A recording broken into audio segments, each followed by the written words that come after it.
नमस्कार, ABC channel में आपका स्वागत है। मैं हूं सचिन श्रीवास्तव और आप मेरे साथ देखेंगे आजमगढ़ से जुड़ी खबरें। आइए नजर डाल लेते हैं आज की खास खबरों पर। खबर के प्रायोजक हैं होटल पार्क ग्रीन नियर हाइडी चौराहा, Sidhari, Azamgarh. GS city multi school शाखाएं वैदुपुर, जफरपुर और Darupur, Ataraith. Sterling hospital, Sarai Mandraj, Kartarpur bypass. Dalims MME school, Tiwaripur, Mau road, Sidhari. GD global school, Kartarpur bypass और वुडन टच, भौरनाथ, आजमगढ़। उत्तर प्रदेश 2022 विधानसभा चुनाव के बाद खाली हुई आजमगढ़ लोकसभा सीट पर होने वाले उपचुनाव की तारीख का ऐलान हो गया। चुनाव आयोग ने यूपी की आजमगढ़ सीट पर तारीख का ऐलान किया। यहां की सीट पर 23 जून को वोट डाले जाएंगे, तो वहीं 26 जून को वोटों की गिनती होगी। अपर जिलाधिकारी प्रशासन उप जिला निर्वाचन अधिकारी अनिल कुमार मिश्र ने बताया कि भारत निर्वाचन आयोग द्वारा 69 आजमगढ़ लोकसभा निर्वाचन क्षेत्रों के उप निर्वाचन 2022 हेतु कार्यक्रम नियत किया गया है, जिसके अंतर्गत निर्वाचन की अधिसूचना का 30 मई 2022, नाम निर्देशन हेतु अंतिम दिनांक 6 जून 2022, नामांकन की जांच हेतु दिनांक 7 जून 2022, नाम वापसी हेतु दिनांक 9 जून 2022, मतदान का दिनांक 23 जून 2022, दिन बृहस्पतिवार, मतगणना का दिनांक 26 जून 2022, दिन रविवार को निर्धारित है एवं 28 जून के पूर्व निर्वाचन पूर्ण कर लिया जाएगा। उक्त उप निर्वाचन के संदर्भ में आदर्श आचार संहिता के सुसंगत बंद जनपद आजमगढ़ में आयोग के निर्देश में दिए गए प्रावधानों के अनुसार लागू हो गए हैं। 30 तारीख से हमारी नामिनेशन प्रक्रिया आजमगढ़ संसदीय क्षेत्र की उपचुनाव की चालू हो रही है और 6 तारीख को नामिनेशन प्रक्रिया समाप्त हो जाएगी और उसके बाद जो है नामांकन पत्रों की जांच होगी। जांच के बाद 23 तारीख को चुनाव होगा और 26 तारीख को मतगणना होगी। इसके लिए सभी नोडल अधिकारी चिन्हित कर लिए गए। नोडल अधिकारियों की बैठक कर ली गई है। आदर्श आचार संहिता 25 तारीख को शाम से लागू हो गई। सभी राजनीतिक दलों की बैठक करके और उनको बता दिया गया कि सभी राजनीतिक दल आदर्श आचार संहिता का पालन करें। अगर कोई व्यक्ति सरकारी भवनों पर या कहीं भी कोई पोस्टर, बैनर कुछ लगाएगा तो उसके विरुद्ध कार्रवाई की जाएगी और जो है आदर्श आचार संहिता के उल्लंघन में का पूर्णतः पालन, माननीय आयोग के निर्देशों का पालन करना। आजमगढ़ की साइबर क्राइम पुलिस ने धोखे से ओटीपी प्राप्त कर बैंक खातों से लाखों रुपए उड़ाने वाले 2 बदमाशों को गिरफ्तार कर लिया है। पुलिस ने उनके खातों को सीज कर अन्य लोगों के गायब रुपए की जांच शुरू कर दी है। पुलिस के अनुसार 24 मई को मनोज मौर्य ने साइबर क्राइम थाना आजमगढ़ में सूचना दिया कि किसी ने मेरे यूनियन बैंक से 2,25,000 रुपए बिना मेरी जानकारी के निकाल लिया है। यह पैसा मैं अपनी जमीन बेचकर बैंक खाते में रखा था। इस सूचना पर पुलिस ने संबंधित धाराओं में मुकदमा दर्ज कर विवेचना शुरू कर दी। इसी के मध्य प्रभारी निरीक्षक साइबर क्राइम थाना विमल प्रकाश राय द्वारा अधिसूचना संकलन करके कार्रवाई प्रारंभ की गई, तो उक्त अभियोग की विवेचना से रोहित मौर्य पुत्र सुरजीत मौर्य निवासी मुस्तफाबाद थाना जहानागंज व अजय मौर्य पुत्र नवमी मौर्य निवासी मुस्तफाबाद थाना जहानागंज आजमगढ़ का नाम प्रकाश में आया। गुरुवार को प्रभारी निरीक्षक विमल प्रकाश राय मैं साइबर थाना टीम मुकदमा उपरोक्त की विवेचना में शामिल थे कि जरिए लोकेशन के आधार पर प्रकाश में आए अभियुक्त रोहित मौर्य पुत्र सुरजीत मौर्य निवासी मुस्तफाबाद थाना जहानागंज व अजय मौर्य पुत्र नवमी मौर्य निवासी मुस्तफाबाद थाना जहानागंज को उसके घर के पास से गिरफ्तार कर लिया गया। उनके कब्जे से वादी के पैसे से खरीदा हुआ एप्पल आईफोन कीमत 80,000 रुपए व करीब 2 लाख रुपए अभियुक्त के बैंक खातों में फ्रीज कराया गया है। विधानसभा चुनाव के बाद आजमगढ़ लोकसभा सीट से सांसद समाजवादी पार्टी के अखिलेश यादव की सीट छोड़ने के बाद से खाली हो गई। नेता प्रतिपक्ष बनने के लिए उन्होंने यहां की सीट को छोड़ दिया, जिसके चलते आजमगढ़ में उपचुनाव की नौबत बन पड़ी। अब 23 जून को नए सांसद की तलाश के लिए वोट डाले जाएंगे। ऐसे में दिलचस्प चुनाव होने की उम्मीद दिखाई दे रही है। फिलहाल अभी बहुजन समाजवादी पार्टी ने शाह आलम गुड्डू जमाली को अपना प्रत्याशी घोषित किया है। सपा और भाजपा के पत्ते खुलने अभी बाकी हैं। ऐसे में अब चुनाव को लेकर जनपद की जनता प्रत्याशियों को लेकर अपनी क्या सोच रखती है, इस बाबत एबीसी चैनल ने उनसे बातचीत की। लोगों का कहना था कि प्रत्याशी लोकल होना चाहिए, स्थानीय प्रत्याशी होने से उन्हें सुविधा होगी, साथ ही साथ जनपद का विकास भी होगा। तो वहीं कुछ लोगों का कहना था कि प्रत्याशी गंभीर होना चाहिए, दमदार होना चाहिए, भले ही वो जनपद का ना हो, वो इस तरह का होना चाहिए कि वो सदन में जनपद की जनता की आवाज को बखूबी उठा सके, यहाँ के लोगों की अपेक्षाओं को पूरा कर सके। देखिए, 3 पार्टियां यहाँ पे चुनाव लड़ने का वो मन बना रही हैं, जिसमें बसपा ने तो अपना प्रत्याशी घोषित कर दिया है। इसकी हम लोगों को बहुत ही खुशी है कि वो प्रत्याशी हमारा लोकल भाई यहाँ का है और बाकी दो पार्टियों ने अपना प्रत्याशी नहीं घोषित किया है।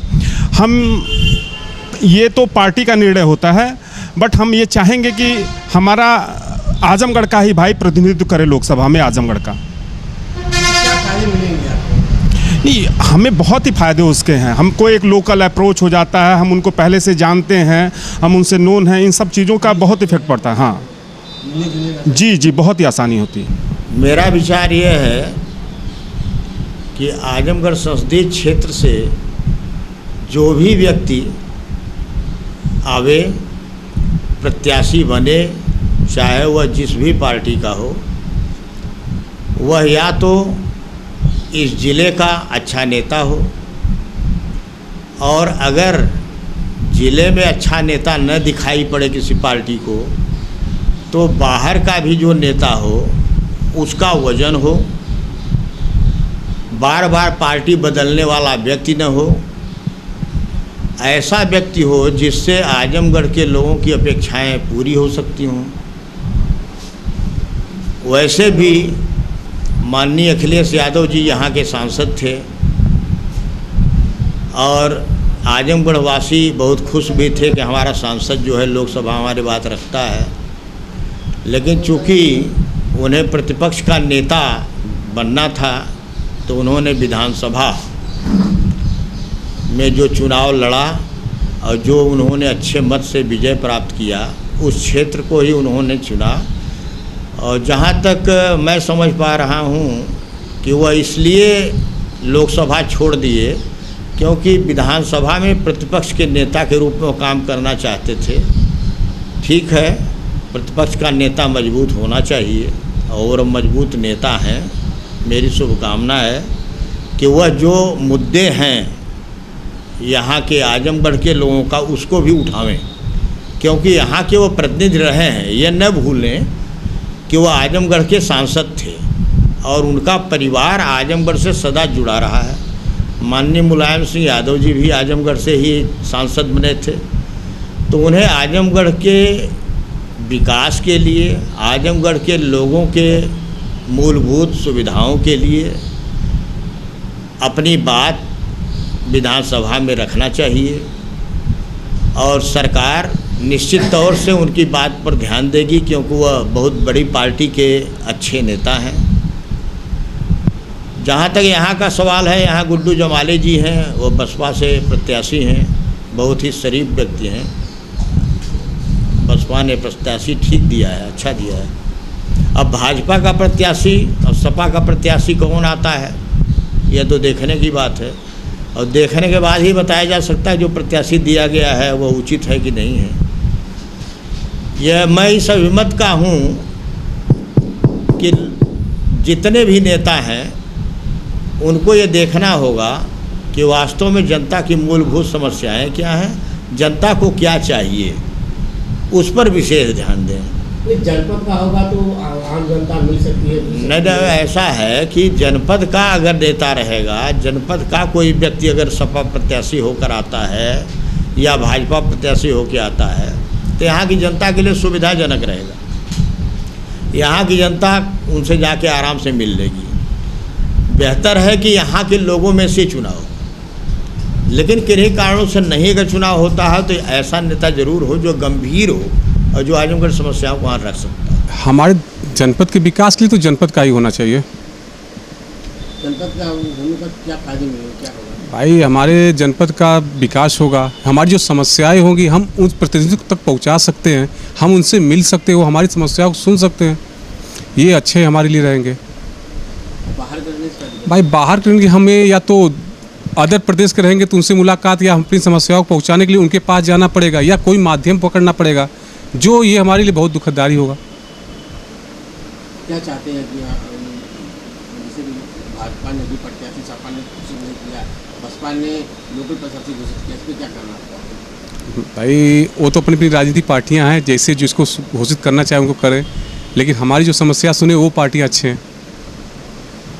आपको क्या करना है? जनप्रतिनिधि जनपद का होना चाहिए, जनपद का? जी, जनपद का ही होना चाहिए। इस हिसाब से जनप्रतिनिधि जो होना चाहिए वो हमारे जनपद का होना चाहिए, कि हमारे यहाँ जो भी समस्याएं हैं, एक सुख दुख जो भी परेशानियां हैं, तो हम कम से कम उनके सामने अपनी बात रख सकें और सुन सकें। आपने देखा भी होगा, लोग जनता भी देखी होगी कि यहाँ जो लोकसभा चुनाव हुए थे, माननीय अखिलेश यादव जी भी यहाँ से सांसद लड़े और जीते भी, पर उनका कोई अता पता नहीं रहा कि हम उनसे कुछ अपने आजमगढ़ जनपद के बारे में कुछ कह सकें कि क्या समस्या है और उनके मतलब क्या हम बताएं उनको। बाढ़ भी आया, कोरोना भी आया, उनका कोई अता पता नहीं रहा कि उनसे हम कोई बात बता सकें, कोई समस्या बता सकें।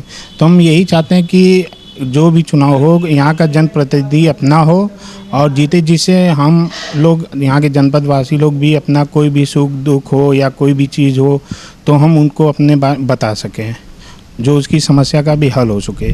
क्योंकि बाहर के प्रत्याशी आते हैं, लड़ते हैं, जीतते हैं, फिर चले जाते हैं और उसके बाद उनका कोई अता पता नहीं होता है। इसलिए हम यही चाहते हैं कि जो भी प्रत्याशी यहाँ से लड़े मतलब अपने जनपद का ही हो और लोगों की समस्या भी समझ सके। शुक्रवार को सिविल बार एसोसिएशन के तत्वाधान में नवागत जनपद न्यायाधीश माननीय जितेंद्र कुमार सिंह व प्रधान पारिवारिक न्यायाधीश माननीय अशोक कुमार सिंह का सम्मान किया गया। अधिवक्ताओं ने फूल मालाओं से उनका स्वागत करते हुए उनका खैर मकदम किया। समारोह के दौरान जनपद न्यायाधीश के बार और बेंच में सामंजस्य स्थापित करते हुए वादकारियों को न्याय दिलाने का आश्वासन दिया। इस दौरान उन्होंने परिसर में गंदगी को अविलंब दूर कराने, पेयजल की व्यवस्था सुदृढ़ करने की बात कही।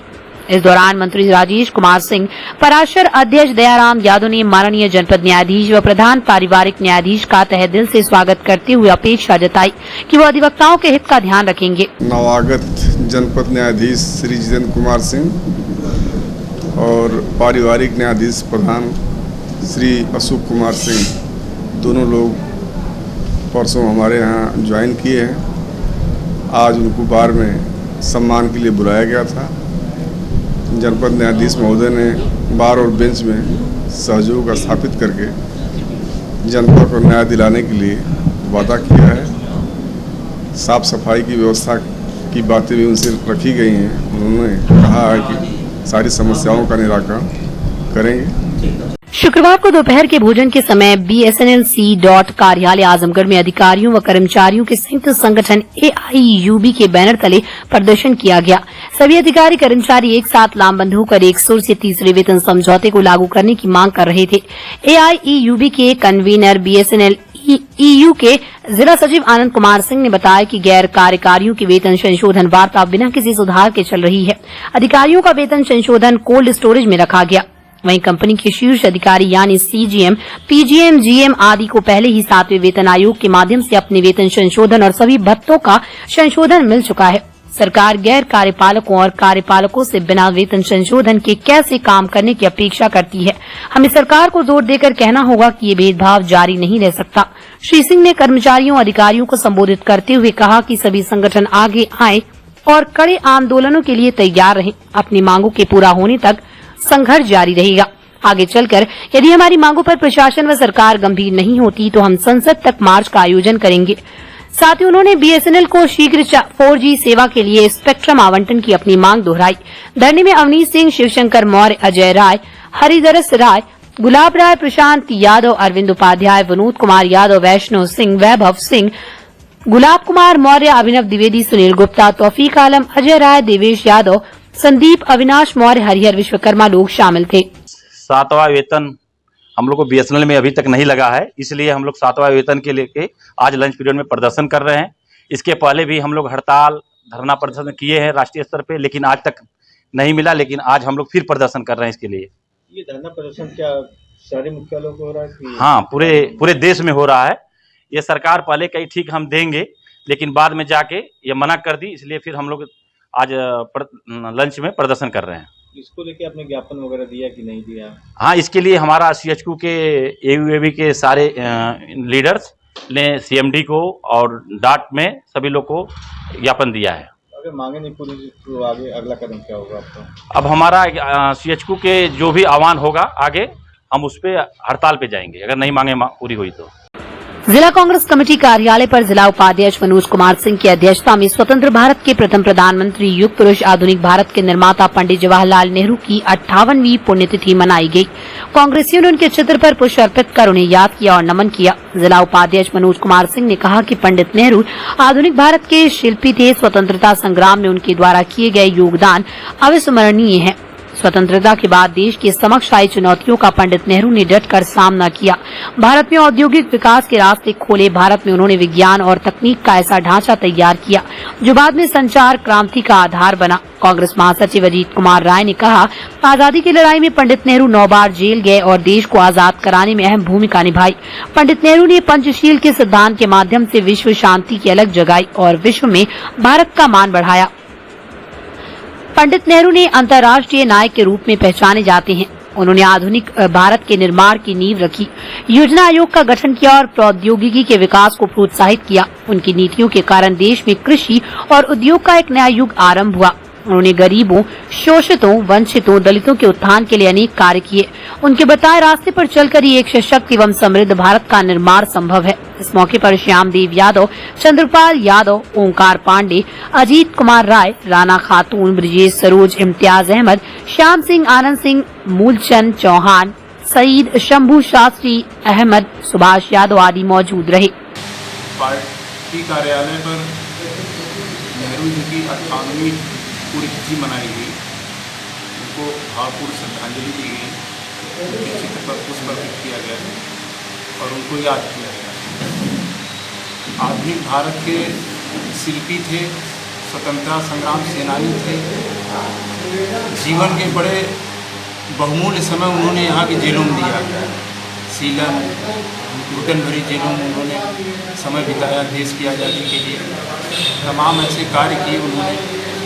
आधुनिक भारत के निर्माण में उनका बहुत बड़ा योगदान है और मेरे ख्याल से कि इतना बड़ा योगदान इस भारत के निर्माण में, 21वीं सदी के निर्माण में जो आज वर्तमान में देख रहे हैं, इतना बड़ा योगदान किसी राजनयिक का रहा नहीं है जितना नेहरू जी का रहा है।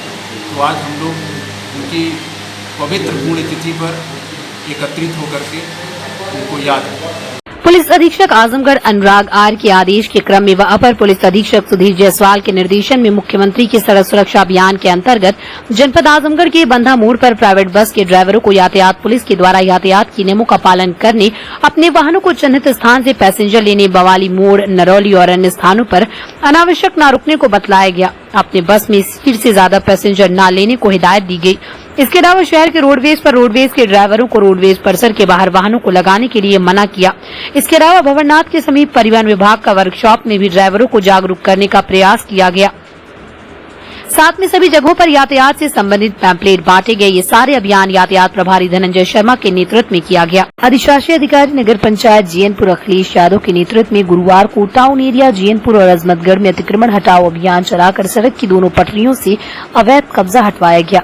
अधिकांश दुकानदारों ने बुलडोजर के बहस से अपना टीन शेड, गुमती, ठेला स्वयं ही हटा लिया। नगर पंचायत जीएनपुर जनपद को जोड़ने वाला मुख्य मार्ग है।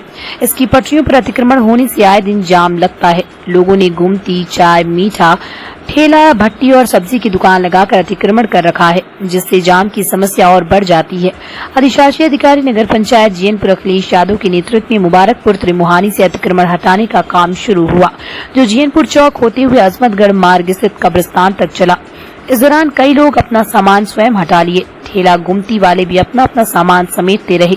नगर पंचायत अजमतगढ़ में शंकर तिराहे से अतिक्रमण हटाओ अभियान शुरू हुआ, जो ब्लॉक कार्यालय तक चला। इस संबंध में ईओ अखिलेश यादव ने बताया कि सड़क सुरक्षा और अतिक्रमण हटाओ अभियान के तहत गुरुवार को जीएनपुर और अजमतगढ़ में व्यापारियों का अतिक्रमण हटाया गया। निर्देशित किया गया कि किसी हालत में भी सड़क की दोनों पटरियों पर अतिक्रमण नहीं होगा, अन्यथा कार्रवाई की जाएगी। इस दौरान उप निरीक्षक रामगोपाल त्यागी और राजेंद्र कुमार सिंह के साथ जीएनपुर पुलिस भारी संख्या में मौजूद रही। शासन प्रशासन से निर्देशानुसार सड़क सुरक्षा और अतिक्रमण के संदर्भ में निर्देश दिया गया था। उसी के क्रम में मैंने नगर पंचायत जीएनपुर में अतिक्रमण हटवाया और नगर पंचायत अजमतगढ़ में अतिक्रमण हटाया जा रहा है। कार्रवाई करने का मानक क्या चल रहा है? कार्रवाई करने का मानक ये है कि नाली के इस पार जितने लोग अस्थायी रूप से निर्माण कर लिए हैं, उनका अतिक्रमण हटाया जाए। ठेले खूंचे वाले मान लीजिए इधर देख छोड़ दिया जाए, वो हटा लेंगे तो क्या इसके बाद ठेले अब नहीं लगेंगे सड़क किनारे? नहीं, ठेले का प्रबंध करने के लिए निर्देश हुआ है। कहीं जहाँ नाली कुछ पार जगह है वहाँ पर वो लगाएंगे, लेकिन अभी फिलहाल ऐसे चल रहा है। प्रबंध हो जाएगा उनका कि एक अस्थायी जगह नाली कुछ पार जहाँ जगह है तब वो सुरक्षित जगह पे हो जाएंगे। होटल पार्क ग्रीन हाइडल चौराहा सिधारी आजमगढ़ स्वच्छ और आरामदायक AC and non AC rooms, 24 hour room service, North Indian, South Indian, Chinese, Italian, veg and non veg लजीज और जायकेदार व्यंजन उचित रेट पर उपलब्ध। शादी विवाह, engagement, marriage anniversary, birthday party के लिए लार्ज बैंक्वेट हॉल, मीटिंग और सेमिनार के लिए कॉन्फ्रेंस हॉल। आपकी खुशियों में लगाए 4 चांद। होटल पार्क ग्रीन हाइडल चौराहा Sidhari Azamgarh. Wooden touch Bhanwarnath Azamgarh, a complete hardware store. हमारे यहाँ branded plywood, flush door, designer door, PVC door, formica, fancy hardware, kitchen की चिमनी एवं मॉड्यूलर किचन की एक्सक्लूसिव रेंज उपलब्ध। अपने आशियाने में लगाइए 4 चांद। पहुंचिए वुडन टच भंवरनाथ आजमगढ़। डेरिन sunbeam school, Tiwaripur, Mau road, Azamgarh. Admission open for new session. Play group 2 class 9। Special features: smart class available, science, computer lab and library, indoor and outdoor sports facilities, experienced teachers, monitoring with CCTV camera, transport facility. Give your child a quality education. Dalim Sunbeam School, Tiwaripur, Mau Road, Azamgarh. Sterling hospital, Sarai Mandraj, Kartarpur bypass, Azamgarh. Doctor A.K. Tripathi, sugar, BP, thyroid, gastrology, हृदय रोग, गुर्दा रोग, मानसिक रोग, neuro रोग विशेषज्ञ। Doctor Sonal Patil, स्त्री प्रसूति एवं बाजपन रोग विशेषज्ञ। Doctor D.K. पटेल, दमा, टीबी, COPD, खांसी में खून आना, फेफड़े में पानी मवाद, निमोनिया, स्टोफीलिया, खर्राटे आना, फेफड़े का कैंसर। सुविधाएं: ICU, ECG, pathology, private ward, general ward, सुसज्जित ऑपरेशन थिएटर। इमरजेंसी सेवा 24 घंटे उपलब्ध।